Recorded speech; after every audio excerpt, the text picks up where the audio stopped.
Thank you for listening to the show on Really Big Something Channel.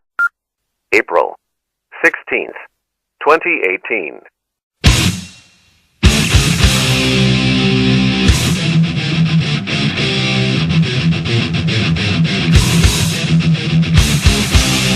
Warning: The Savage Nation contains adult language, adult content, psychological nudity.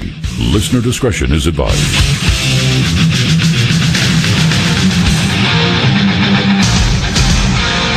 And now, America's most exciting radio talk show, The Savage Nation, home of borders, language, culture. And here he is, author of Liberalism is a Mental Disorder, Trump's War, and God, Faith, and Reason, Michael Savage. It is The Savage Nation. Don't worry, it's not NPR. Don't get nervous. I'm not playing crack music or country and western today.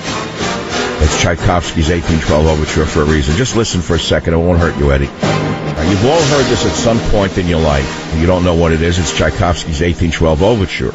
Now, many of you think that this represents the USA's victory against the British Empire during the War of 1812, but it doesn't. It tells the story of Napoleon's retreat from Russia in 1812. What does that have to do with today's topic, which is the consent of the governed? Now, there are many people in the radio business who paint themselves as upholders of the Constitution, and I respect them for that, because they talk about it 3 hours a day, 15 hours a week, as though they wrote the Constitution. But what's interesting to me is that there's been no mention of the Constitution both before, during, and after the bombing of Syria. Why is it that those who wrap themselves in the Constitution are suddenly silent about the Constitution? Well, it's not that they all share Cohen as a lawyer. Only one of them does. He doesn't even know how to read the Constitution, but he's smart enough to know how to use Cohen as a lawyer. But I'll read something to you. It's called Consent of the Governed. Second paragraph of the Declaration of Independence. It won't hurt you to listen. We hold these truths to be self-evident, that all men are created equal, that they are endowed by their Creator with certain unalienable rights. Among these are life, liberty, and the pursuit of happiness. That to secure these rights, governments are instituted among men, deriving their powers, their just powers, from the consent of the governed. From the consent of the governed. From the consent of the governed. From the consent of the governed. What does it have to do with anything? Well, there's a couple of questions. Warmongers hijacked our Constitution on Friday. Did they get the consent of the governed? Have they provided any evidence yet that there were actual chemicals in those facilities, or were they empty buildings like Bill Clinton's aspirin factory? Well, let's ask ourselves some questions. Let's not just believe the government. Now, before I begin this show, which I haven't really begun yet, I must outline where I'm coming from. You got to know my motivation. My motivation is loyal opposition. There's a wonderfully important phrase in the British parliamentary form of government where they reference the loyal opposition. I consider myself the loyal opposition with emphasis on the first word, not the second. I am extremely loyal to Donald Trump and Donald Trump's agenda, but I oppose his bombing of Syria for many reasons, which I will explain today on the Savage Nation. And so let's ask ourselves some questions. If, as the government tells us, these facilities contain chlorine gas, why didn't the chlorine gas explode after the Tomahawk missile attack? Could it be because there was nothing in the buildings? I mean, if you know basic chemistry from your high school days, I'll make it even simpler for you if you didn't take basic chemistry. Let's say you were like Robert De Niro in the thespian world, and all you do is put on outfits and make believe you were someone else, meaning you were an actor. If you took high school chemistry, you would know that chlorine is extremely ignitable. And if you mix it with other fuels, it may cause explosion. And a container containing chlorine would explode in the heat of fire. And it's extremely poisonous and hazardous. And hydrogen and chlorine mixtures, by the way, can be exploded by almost any form of energy, producing toxic and corrosive fumes of hydrochloric acid. Highly toxic fumes are released. Why am I telling you this? Well, we all saw the Tomahawks flying off the B-1 bombers, right? We got to practice our new weapons. The manufacturer was very happy with how they worked. They tested them the way the Stuka bombers were tested over Guernica before World War II. Oh, yeah, Third Reich needed to test its Stuka bombers. They were new, the dive bombers. And so they chose a poor Basque town called Guernica to practice their bombing runs. Well, it turns out that the Tomahawks worked fairly well. Whoever manufactured them is probably going to get new contracts for those shiny new missiles, because they worked. They worked really well. So as the Tomahawks flew out of our B-1 bombers, God bless the pilots, and they hit these alleged toxic chemical factories, I want to know, why didn't we see any explosions of gas, which would have killed thousands of people in the vicinity? There's only one of two answers. Either these factories of death were empty, or what's the other answer? I have no other answer. So we can only conclude that the factories hit by the Tomahawk missiles were empty. In other words, didn't one of our previous presidents fire missiles at an empty aspirin factory? Another one hit a milk factory in the Libyan desert. This is an old game. So Friday night, you see, I was off the radio, and it was 10 minutes to 6 on the West Coast when I got an urgent message from a very important person in the media. Michael, turn on the television. The president is about to speak. He's going to launch a missile attack in 10 minutes. I said, oh, God, it's my night off. Leave me alone. I'm in the city. I just want to go out for Italian food and drink some red wine. I turned the TV on, and, of course, I could not stop watching. I said, wait a minute, whatever happened to the consent of the governed? Didn't Donald Trump just a week ago say we were pulling out of Syria? Now, since Bolton came along, now we're attacking Syria. Maybe Iran is next. That maniac, Nikki Haley, another lunatic who doesn't know the first thing about diplomacy. Here is the ambassador to the United Nations threatening war instead of shutting our big trap and trying to make peace. Isn't the object of a government to project peace, not hate, and not war every 2 seconds? Nikki Haley is a lunatic. John Bolton is a lunatic. And we the people are stuck because we're supposed to have a government where a government that listens to us, the consent of the governed. I saw no evidence at all. I had Pat Buchanan on, who worked for two real conservatives, Nixon and Reagan. Real conservatives, not fake ones like you hear about today in the media. Fakers everywhere you turn. One of the reasons that the Democrats gave us Barack Obama and that you elected him, I didn't vote for him, but you did, was because Barack Obama had two opponents at the time, Hillary Clinton and John the Madman McCain. And both of these lunatics supported the Iraq war that Obama was opposed to. So one of the reasons we elected Obama was because he was a man representing peace. And then one of the reasons we elected Donald Trump was that he promised peace. He said he would take us out and keep us out of wars like those in Syria.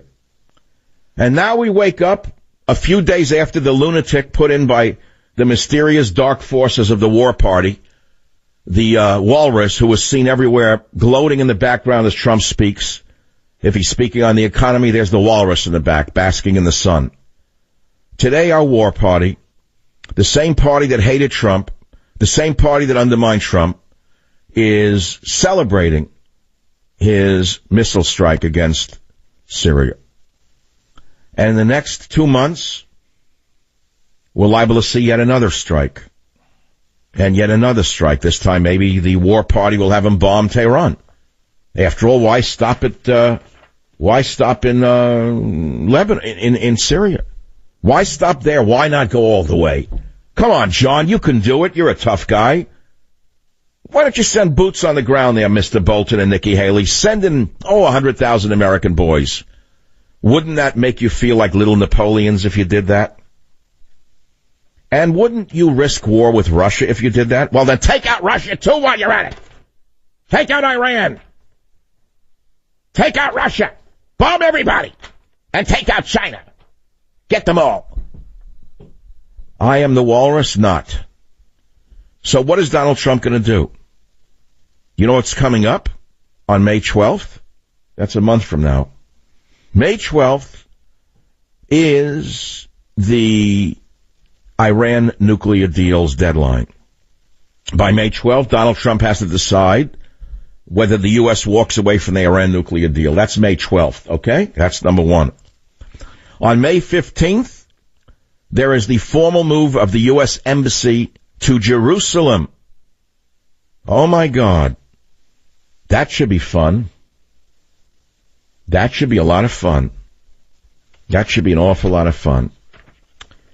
So the moron Nikki Haley, the psychotic, I don't know where Trump dug her up from. I don't know where he got her from. Says the U.S. is locked and loaded, ready to attack anyone who comes near us. Macron, the French maniac, says he persuaded Trump to strike in French. He says he persuaded Trump to strike. Trump wasn't going to do it. Macron is extremely unpopular in France right now. I guess he thinks that war is good for his popularity. I don't know how that works. I would have thought peace is more popular than war, but hey, I'm only a talk show host. I'm not in the halls of Congress. I make peace, not war. And so I'm not going to ask you any questions. I have a lot of them. Did you watch the Comey interview? Don't call me because I didn't. I was busy combing my beard. Warmongers hijacked our nation. Can anyone call this show and tell me what are our national interests in Syria? And also later on in this program, there's a big story in San Francisco that you'll never believe. It hasn't even made it to the local paper controlled by the illegal, corrupt, Feinstein-owned newspaper. Feinstein and Pelosi are being sued by fraud by black activists right here in San Francisco for failing to clean up a radioactive naval waste site off which allegedly their families made hundreds of millions of dollars. The Chronicle, of course, covered it up because there is no newspaper in this city. One local station covered the story that black activists who held a press conference an hour ago are going to sue Feinstein and Pelosi for fraud for not cleaning up a radioactive naval waste site, which was then used by the families of these sterling representatives for personal gain, according to their press conference. So there's a lot to talk about. The U.S. is locked and loaded, says Nikki Haley. I say we lost and the war machine won. Back in a minute. Join the Savage Nation. Call now, 855-400-SAVAGE, 855-400-7282. Savage. The Savage Nation is sponsored by Swiss America, the only company I trust with my financial future. Call 800-289-2646 or SwissAmerica.com. Thank you for listening to the show on Really Big Something Channel. Up to the robin, go tweet, tweet, The song came to me. I thought this would have more appeal than Tchaikovsky's Overture. Michael Cohen's third client is Sean Hannity. Well, he's a smart guy. Wouldn't you want to use the same lawyer as the president? I mean, there's nothing wrong with that. Why wouldn't you use Michael Cohen as your lawyer? Everyone needs a good bagman, lawyer, excuse me, mixed up bagman and lawyer. He does have 3 clients. Him and another fine gentleman in Los Angeles. And, look, I'm trying to tell you what's going on here. And you don't want to hear it. I've given you a lot of good material in the opening. And I can't give you any more, which is why didn't the chlorine gas explode after the Tomahawk attack? If I have an education and I have some knowledge, please challenge me on that question and tell me I am wrong. Am I not allowed to ask the question? Doesn't the Declaration of Independence state that a government's legitimacy is based upon the consent of the governed? I am the loyal opposition. I am extremely loyal to President Trump and his agenda, but I oppose this attack. I believe he was misled and misinformed from the beginning to the end, and I believe the end game has not yet been seen, and I believe that the evil powers of the world are going to divide Syria up and steal the land for various reasons, mainly for economic advantage, meaning stealing land to run pipelines through Syria. It was the same exact scenario as under Clinton when they stole Kosovo from Serbia, based on the false premise that there was a humanitarian crisis being committed by the Serbians. The exact opposite was true. But it didn't stop Clinton from bombing Serbia into submission and stealing 1/3 of their land for the Kosovar Albanian Muslims. So we have the same thing going on now. But if you don't want to hear it, I mean, I could do other stuff. I had a wonderful bottle of wine last night. Would you like me to talk about the various points of Sant'Emilion and things like that, which vintages are good, and how great a 1995 was from a certain vineyard? I can teach you how to make shrimp and spaghetti if you'd like. You know, whatever you want, I can talk. I had hail this morning. Come out of my deck in the morning and there's hail. I said, hey, hail, the God's all here. I have never seen it in all my years in San Francisco. 2018, hail in April in San Francisco. Must be that darn global warming again. Al Gore hasn't yet given a speech on it, but it must be that global warming to explain hail. I frankly loved it. I didn't have to go up to Tahoe to get the snow in my face. But nevertheless, there are so many things, and the main poll question for me was, which I put on my website, poll question was the Syria bombing in the U.S. national security interests? Because I don't know if it was.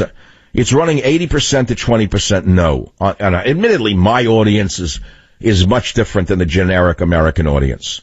The average, let us say, ice cream liquor, beer swilling, baseball goer probably loves the war. War good. We love war. I don't know. My listeners say 79% say it was not in the U.S. national security interest. Admittedly, it's a biased audience. War good. Now, can I please head back to the buffet and take my Humira and my other 7 prescriptions? One for depression, one for obesity, one for impotence, one for hair that's falling out, one for arthritis, one for national security interest, not 855-407-2882. Back in a minute. Join the Savage Nation. Call now, 855-400-SAVAGE, 855-400-7282. Savage.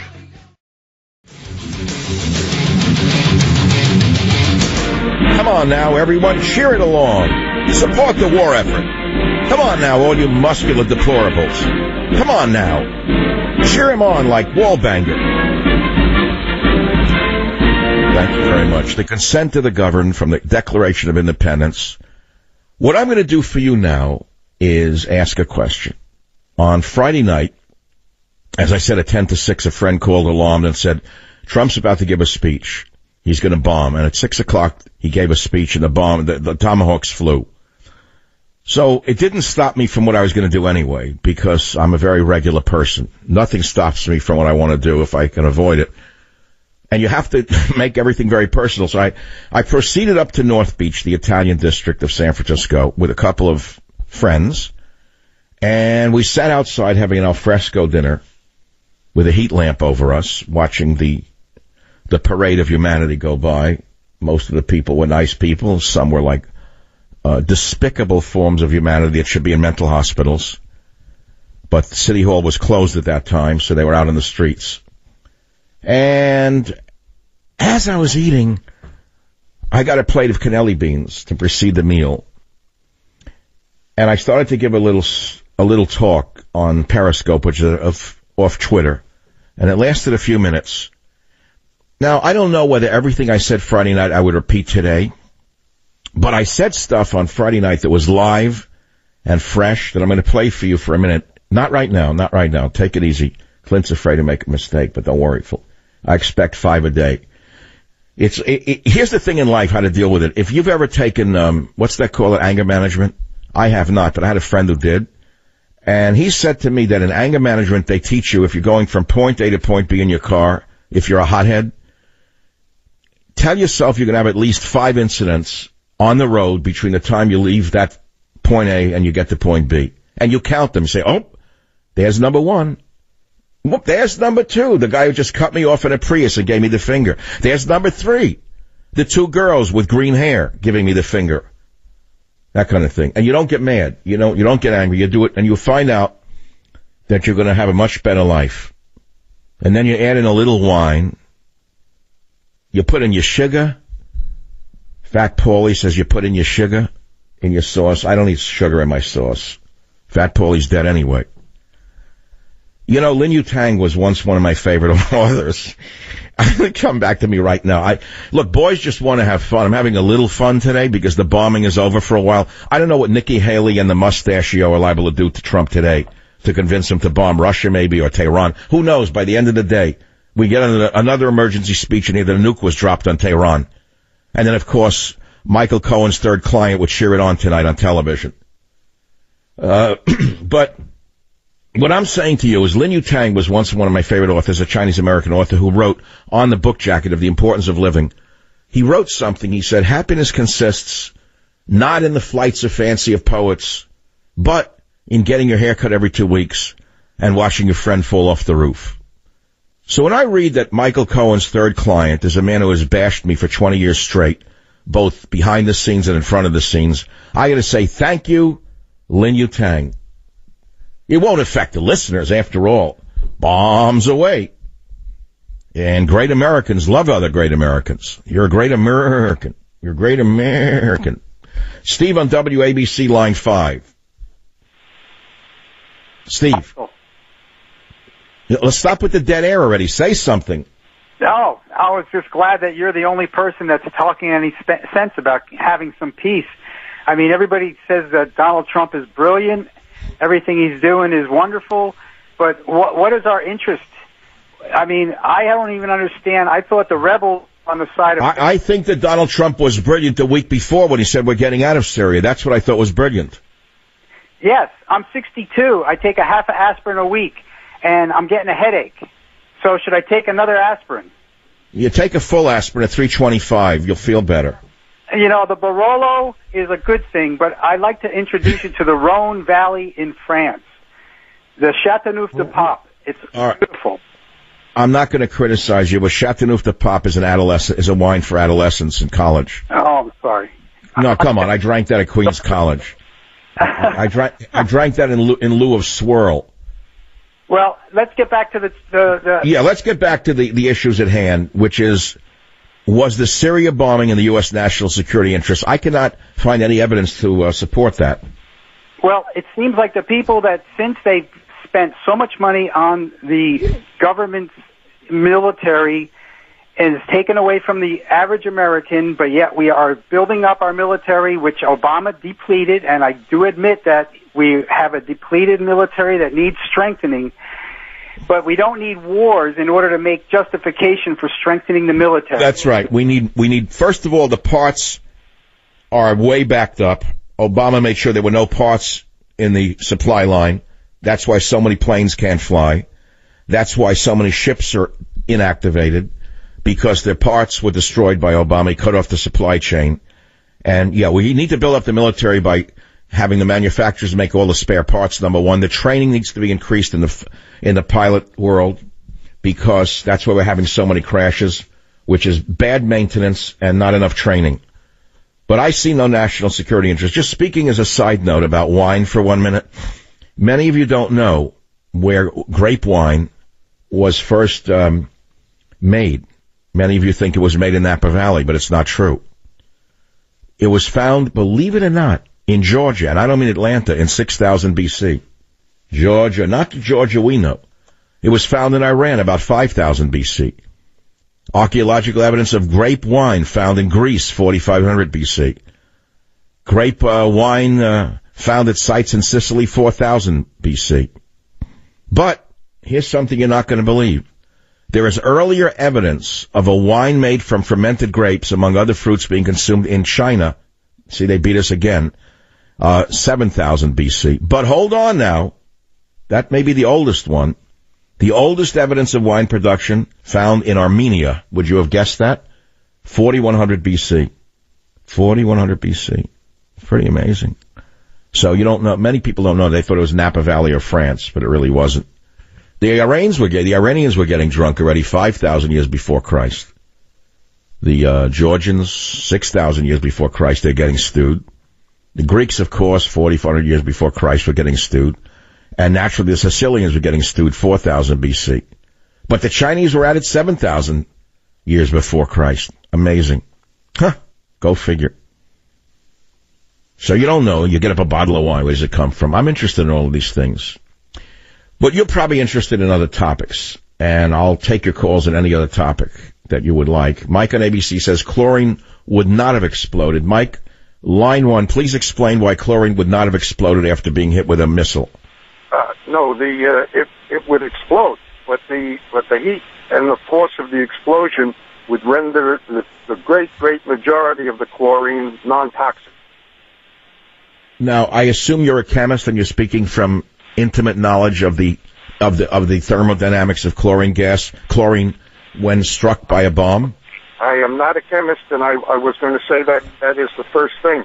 What you need is a chemist to explain whether... But wait, if you're not a chemist, how are you giving such a definitive statement that chlorine wouldn't explode after being hit with an explosive? Why would you say it if you're not a chemist? All right, go listen to me, sir. Go have a glass of wine. You could get $2 Chuck where you live, I'm sure. And then call me back in 15 minutes after the first half bottle. Now we have a chemist on the line. I'm B.O.B. in Jacksonville. Gary, my question to the audience was this, and I put it up on my Twitter feed because everyone tweets today. I have to tweet, keep up with the Joneses. Why didn't the chlorine gas explode after the Tomahawk attack, which is my question? I know basic chemistry. I know basic chemistry indicates that chlorine is quite volatile and that it is explosive, and it would have disseminated throughout the areas that were hit with the Tomahawks and killed a number of people. I didn't see that. Gary on BOB on line 6, please explain. Yes, chlorine gas is one of the most easy gases to generate. The equipment that's needed for chlorine is the critical part of the production of the chlorine. You don't store it. You have to reconstitute it rapidly and concentrate it into a weapon to weaponize it. So you don't go after chlorine gas if you bomb a facility. Gas isn't going to explode into the air. No, I understand that, but the chlorine was in canisters in these production facilities, we were told. Oh, you can produce it readily. You do not have to have it stored. Why store it when you can produce it? And all right, so let's pause for a minute. In what manner is the precursor stored? Chlorine gas can be reduced by salt with electrolysis. It's very basic. So, in other words, you think that the Syrians were taking the lengthy step of breaking down sodium chloride into its component parts, sodium and chlorine? It would be the concentration of it and the weaponization of it that's critical, and that equipment could be could be destroyed in a raid. It would only set them back a short time because you can reconstitute. You can make chlorine gas readily. So a raid would not be after the gas or the storage of the gas. It would be after the capacity to remake it. So you believe the government's line that they were destroying the capacity to manufacture chlorine gas? The government lies all the time, but for the general consumption, the production of chlorine gas is easy. You don't store the stuff. Well, okay, let's assume that you are correct, and I'm sure you are, but let's go to the next logical question. Don't you assume he would have had some finished chlorine gas and canisters sitting there ready to go? There's a possibility, but you can store this stuff and concentrate it. No. Well, hold on 1 minute. Let's talk to the average listener out there. Let's say you take a bottle of Clorox and you put it on a firing range, and you hit that bottle with a bullet. What would happen to it? Would it just spill out of the chlorine bottle, or would it blow up? Then it would go out into the atmosphere if you hit the stored concentrated gas. But that's not what you do. You have to have the equipment to concentrate it to weapon. But we're saying two things. We're both saying different things. You're saying that we could have hit these storage facilities, but there was nothing stored. It was the manufacturing process that we were interrupting. Isn't that what you're saying? Basically, you're going into the manufacturing process. Yeah. All right. Let's assume you are correct. But my suspicion as a logician is that if Assad was such a demon as they are saying, wouldn't he have had finished product as well in canisters ready to go again? As Nikki Haley is saying, don't you dare ever do it again. Where are those finished products stored? Maybe, who knows? I can't answer that. Maybe he used it all up. But his ability with concentrators and stuff could be hit by... All right, well then let's change the question. He's winning the war. Yeah. He and Russia, with some U.S. help, beat back ISIS, beat back the good rebels supported by John McCain and the other demons. He has them reduced to a pocket of one city. The whole world is watching, and he would use chlorine gas on children. Because it's easy to make. And once you use the stuff you just... No, why would he do that while the whole world is watching? Why would Assad have done that? Well, once you utilize what you produced, it's not there anymore. No, you didn't hear me. The world is watching him. He's almost beaten the enemy. They're reduced to a pocket of one city.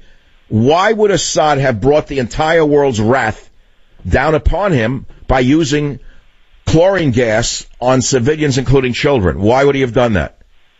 There's a lot of craziness that goes on in the Middle East. I can't answer that, the motivation. Well, no one can answer the question because it's not logically possible that he would have done that. And I still to this day believe this was a false flag event. And I don't believe you have to be a conspiracy theorist to believe that. In fact, when I come back on the Savage Nation, I'm going to play a Sky News interview with a former general of the British forces, Jonathan Shaw, who was cut off after asking why Assad would do this. You're not going to believe what they did to him on the Savage Nation. Join the Savage Nation. Call now, 855-400-SAVAGE, 855-400-7282. Savage. The Savage Nation is sponsored by Swiss America, the only company I trust with my financial future. Call 800-289-2646 or SwissAmerica.com. Thank you for listening to the show on Really Big Something Channel. You're listening to Michael Savage and the Savage Nation on Talk Radio 560 KSFO.